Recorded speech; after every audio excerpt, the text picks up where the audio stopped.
Assalamualaikum warahmatullahi wabarakatuh. Nama saya Gali Irfana dengan NIM 10202224.068.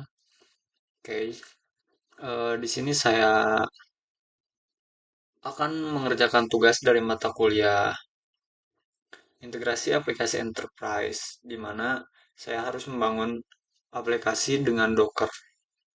Oke, sebelum lanjut, eh, apa sih itu Docker sebenarnya? Docker adalah aplikasi open source, di mana di sana kita memungkinkan untuk mengirim, menserverkan ataupun eh, mengcloudkan aplikasi kita tanpa laragon di dalam kontainer. Oke, untuk Docker sendiri kita harus memiliki 4 file, yaitu ini: nvdocker, nginx conf, dockerfile.u, dan dockercompose.yml. Apa saja sih fungsinya? Docker.env sendiri ini untuk konfigurasi environment dalam Docker. Ini sama seperti eh, .env pada umumnya yang dijalankan di aplikasi kita, cuman supaya tidak redundan, eh, punya satu INV untuk dua, jadinya saya menggunakan INV Docker. Nah, di sini tuh yang berbeda cuman website production dan kayak gininya. Habis gitu konfigurasi connection MySQL, database name, username, dan password. Terus Redis-nya juga, hal-hal itulah yang berbeda. Oke. Kemudian hmm, Docker Compose deh. Docker Compose itu apa sih? Ini tuh sebenarnya eh, bisa dibilang eh, SOP lah untuk Docker bekerja, di mana di sini kita membangun entry point, kemudian adalah work and directing, mana eh, mana dan mana yang boleh dan yang enggak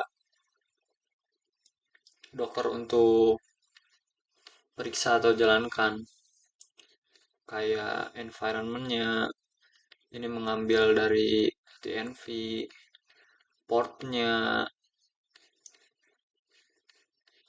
Redis, network, volume. Oke, intinya ini adalah tempat di mana apa sih yang harus Docker lakukan, ataupun dia harus mengambil kemana sih kalau misal eh, apa sih, portnya harus jalan lewat mana sih, MySQL-nya apa sih namanya, sandinya, dan sebagainya. Kemudian itu nginx.com. Ini konfigurasi untuk web server Nginx sih sebenarnya, mengatur bagaimana menangani request, kemudian location PHP file, zip gzip, servernya di mana, root publiknya mana, dan sebagainya.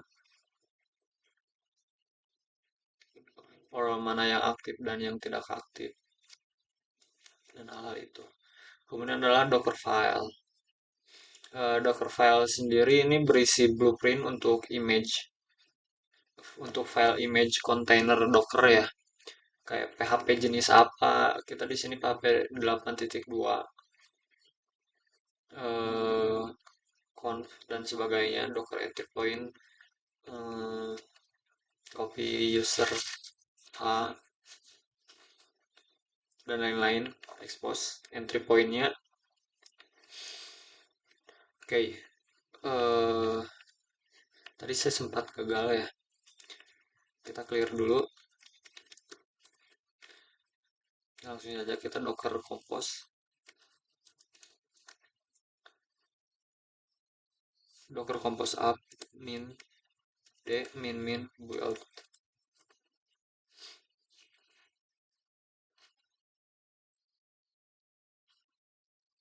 Oke, seharusnya kita ngejelasin sambil run ya. Oke, selesai. Cepet juga.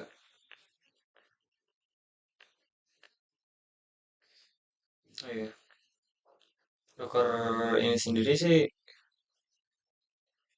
kayak work directory-nya juga dijelaskan harus di mana. Jadinya filenya cukup penting.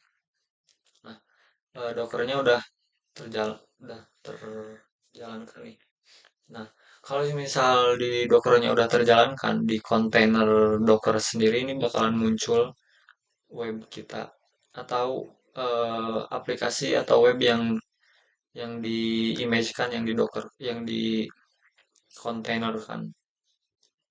Dalamnya itu udah ada MySQL, Redis, dan app-nya. Portnya kita di localhost 800. Kita bisa eh, pencet langsung dari sini ataupun nyari localhost 800. Kita akan cek loh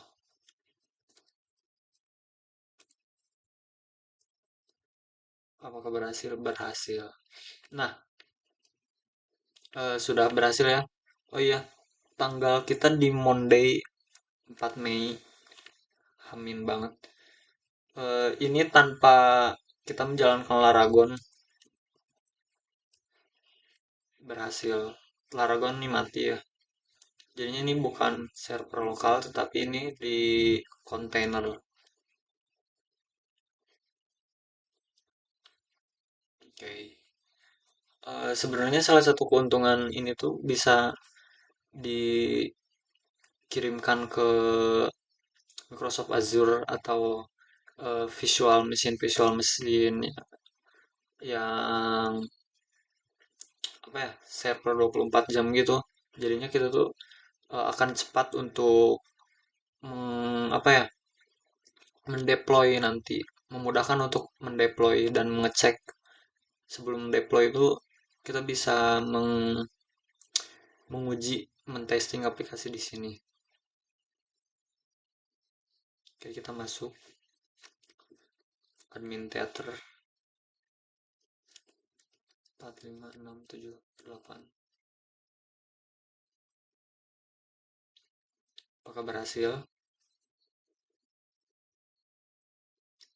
Oh, saya lupa paspornya.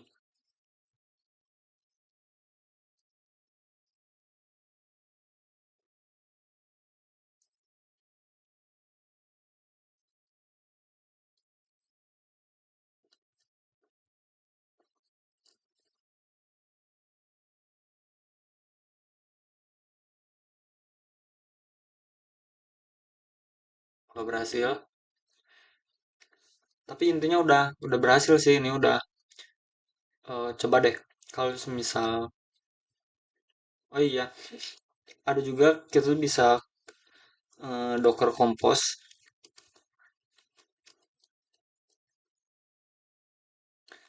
exec.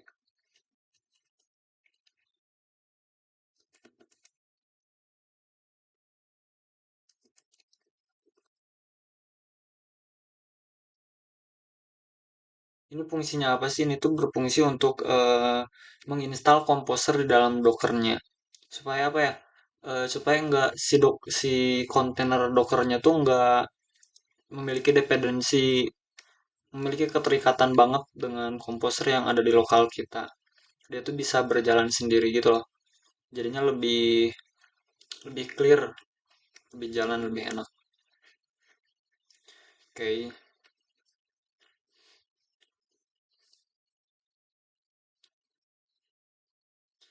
Sebenarnya selain Docker Compose, Accept, app Composer install juga masih ada beberapa seperti Artisan Key Migrate dan